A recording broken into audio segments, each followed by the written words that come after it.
Hello class 8। बेटा हम physics का अब एक चैप्टर देखते हैं, आज शुरू करते हैं।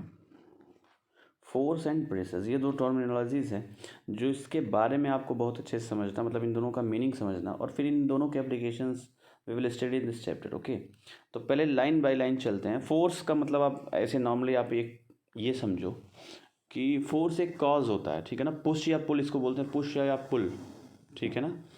अगर किसी चीज़ को ढकेलते हैं या खींचते हैं तो वो फोर्स के द्वारा ही होता है, ठीक है ना। अब प्रेशर इससे कैसे इंटरलिंक है और फोर्स और प्रेशर में क्या रिलेशन है, कैसे क्या होता है, will see in the chapter see. शुरू करते हैं, ठीक है। In class 7 you have learn how object move, कैसे कोई ऑब्जेक्ट अगर यहाँ है तो यहाँ से यहाँ कैसे गया होगा, ये हमने देखा है। Do you recall how we can decide whether an object is moving faster than the other, कैसे डिसाइड करते हैं। What does the distance move by an object in unit time distance, एक निश्चित समय में कोई ऑब्जेक्ट कितना मूव किया है कैसे डिसाइड करते हैं। You also know that a moving object like a ball rolling on the ground slows down, देखा होगा कि बॉल अगर ग्राउंड वैसे रोल रोल करते करते जाता है तो धीरे धीरे स्लो हो जाती है इसकी स्पीड। समटाइम्स इट में change its direction of motion, कभी कभी बॉल ऐसे ऐसे जा रही है फिर इधर चली जाती है ऐसे ऐसे। हाँ, it is also possible that the ball may slow down and also change its direction, ये भी हो सकता है कि स्लो भी हो, ऐसे धीरे धीरे स्लो हो जाए मोशन और डायरेक्शन भी चेंज कर ले। Have you ever wondered what makes an object slow down और गो फास्टर, ऐसी क्या चीज़ है जो किसी चीज़ को या किसी ऑब्जेक्ट को फास्ट करती है, उसकी स्पीड या उसको स्लो डाउन करती है। और या ऐसा क्या है जो किसी ऑब्जेक्ट के डायरेक्शन को चेंज करती है, मोशन ऑफ डायरेक्शन को, सॉरी डायरेक्शन ऑफ मोशन को चेंज करती है। तो कोई ना कोई ऐसी चीज़ होगी ना कि किसी चीज़ की स्पीड को बढ़ा दे रही है, उसको फास्ट कर दे रही है या स्लो डाउन कर दे रही है या डायरेक्शन चेंज कर दे रही है। जैसे मान लो अगर कोई ऐसे जा रहा है, ऐसे हो गया, डायरेक्शन चेंज हो गया, तो कोई ऐसा चीज़ होगा ना यहाँ पे लगा होगा या कोई ऐसा कुछ ऐसा यहाँ होगा जो यहाँ ऐसे जा रहा था तो जहाँ इसको ऐसे चाहिए था लेकिन ऐसे मुड़ गया, तो कुछ ना कुछ तो कारण होगा। या कोई ऐसे ऐसे मूव कर रहा है, बहुत तेज जा रहा है फिर एकदम धीरे धीरे हो गया, तो कुछ तो कारण होगा। या एकदम धीरे धीरे चल अचानक से बहुत तेज हो गया, तो कुछ ना कुछ तो कारण होगा इनमें चेंजेस के। तो वही क्या है देखते हैं। Let us recall some of our everyday experiences, कुछ हम अनुभव जो हमारा डेली का अनुभव उसको रिकॉल करते हैं। What do you do to make a football move, किसी फुटबॉल को मूव करने के लिए आप क्या करते हैं। What do you do to make a moving ball move faster, पहले से ही कोई बॉल मूव कर रही है उसको और फास्ट मूव करने के लिए आप क्या करते हैं। How does this goal keeper stop A ball, क्या करता है गोल कीपर रोकने के लिए। A hockey player changes the direction of the moving ball with A flick of the stick, एक स्टिक होती है ना, उसी से बॉल के अगर इधर जा रही है तो इस उसको स्टिक से इधर से मार के इधर करता है, ऐसा कुछ करता है ना। How do fielder stop A ball, ball hit by a batsman, कोई बैट्समैन अगर मारता है क्रिकेट में तो एक जो फील्डर होता है वो रोकता है ना, कैसे रोकता है।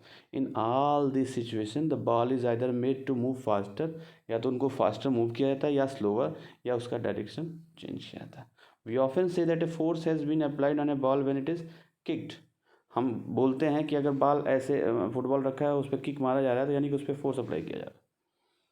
पुस्ड, थ्रोन और फ्लिक्ड, इन सारे केसेस में कुछ ना कुछ फोर्स अप्लाई किया जा रहा है। व्हाट इज़ ए फोर्स, अब यहाँ से आता है कि फोर्स होता क्या है। What can it do two bodies on which it is applied, ये क्या क्या कर सकता है जिस बॉडी पे अप्लाई किया जाता है। We shall seek answer to such question in this chapter, यही जो मैंने बताया। तो इन जितने भी ये एक्टिविटीज़ हो रही हैं इनके पीछे कुछ ना कुछ तो कारण होगा और वही कारण ही फोर्स है। कैसे, सी देखिए, जब मैंने बोला भी था ना इस चैप्टर के शुरू में कि ए पुश या पुल, force is a push or पुल। ये पहले देख लें, देखिए ये गोलकीपर साहब रोक रहे हैं, तो ये कुछ ना कुछ इस बॉल पे लगा रहे होंगे ना, ये इस छड़ी सॉरी स्टिक से इस बॉल की डायरेक्शन को चेंज कर रहा है तो कुछ ना कुछ कर रहा होगा। ये बहुत तेज बैट्समैन ने मारा, बाउंड्री के पास रोक रहे हैं तो इस बॉल के ऊपर कुछ ना कुछ तो ये कर रहे होंगे ना। तो इन तीनों केसेस में a goalkeeper saving a goal, एक hockey player flicking a ball and a fielder stopping a ball, ठीक है ना। अब देखिए पढ़ते हैं।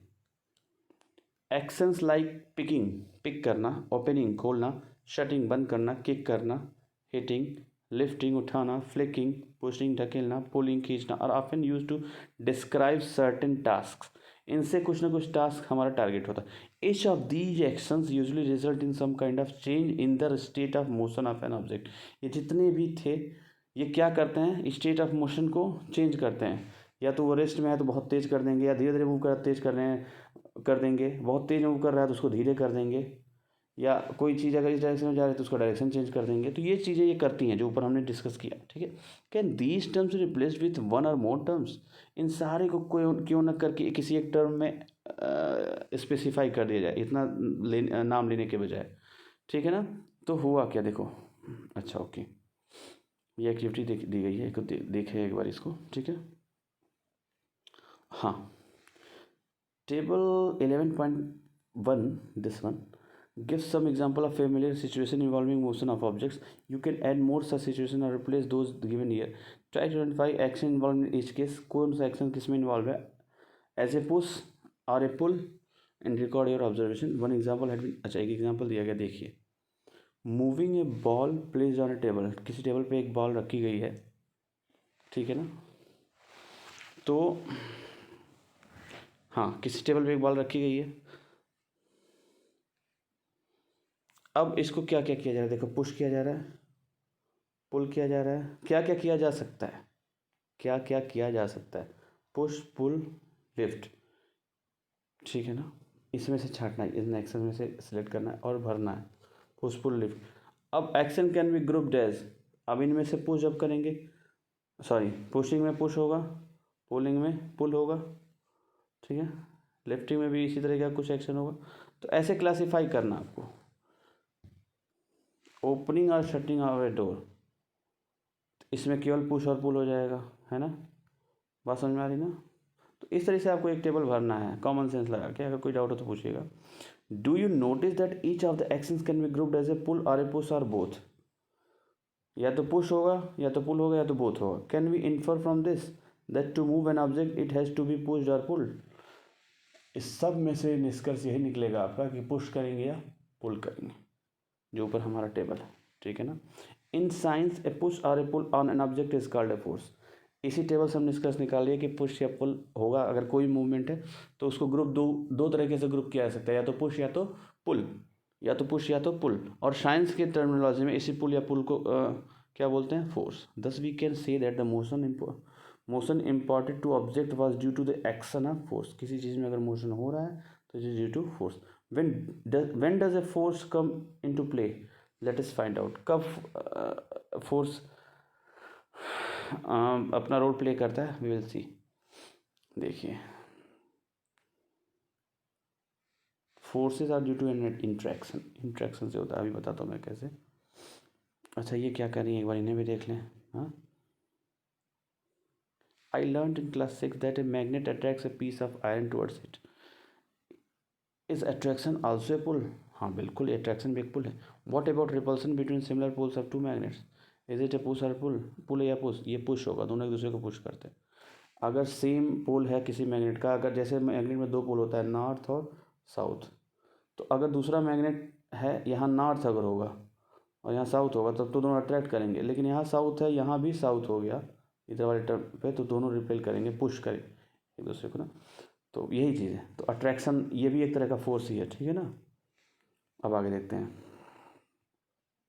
क्या कब रोल हमारा, सॉरी, फोर्स कब रोल अपना प्ले करता है। सी, forces are due to an interaction. Suppose a man is standing behind a stationary car. Stationary car के पीछे खड़ा है।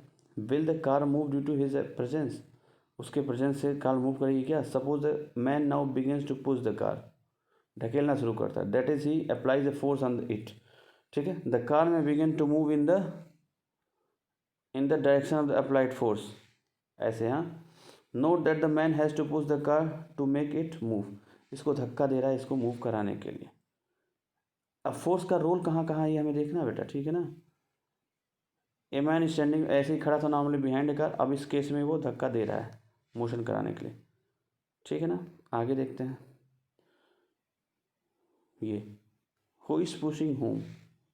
अब देखिए यहाँ 11.3, एक सेकेंड, 11.3, एक सेकेंड बेटा, shows 3 situations that may be familiar to you. Can you decide who is pulling and who is pushing in these cases? In 11.3a, both the girls appear to push each other. इस case में देखिए दोनों एक दूसरे को ढकेल रही हैं, ठीक है ना, ऐसा लग रहा है। While in B, इस केस में are trying to pull each other, एक दूसरे को खींचने का प्रयास करें। Similarly the cow and man in figure 11.3c appear to pull each other, ये इसको खींच रहा है और ये इनको खींच रही है, ठीक है ना। The girls in the two situation shown here are applying force on each other, इसमें ढकेला जा रहा है और एक ऊपर जो डायग्राम बना था उसमें खींचा जा रहा है। Is it also true for them and for the man and cow, बिल्कुल हाँ, दोनों एक दूसरे पर फोर्स लगाएं। From these examples we can infer that at least two object must interact for a force to come into play. हमने बोला ना कि फोर्स का प्ले करता है रोल अपना, तो कम से कम दो ऑब्जेक्ट चाहिए जो एक दूसरे से इंटरेक्ट करें, ठीक है ना। Thus an interaction of an object with another object results in a force between two objects। दो ऑब्जेक्ट कम से कम हो और उनके बीच का जो इंट्रैक्शन होगा वो डिसाइड करता है कि फोर्स होगा और कैसा होगा, ठीक है ना। अब अगले क्लास में exploring forces we will see. तब तक यहाँ तक रिवाइज करिए और कोई डाउट हो तो प्लीज़ पूछिए। आप लोग के डाउट आते नहीं हैं हमारे पास, कोई बात नहीं, अब टेस्ट लेना शुरू करूँगा मैं, फिलहाल एग्ज़ाम दे लीजिए आप पहले। We will discuss it further, okay, exploring forces in the next class. If any doubt please ask. Thanks.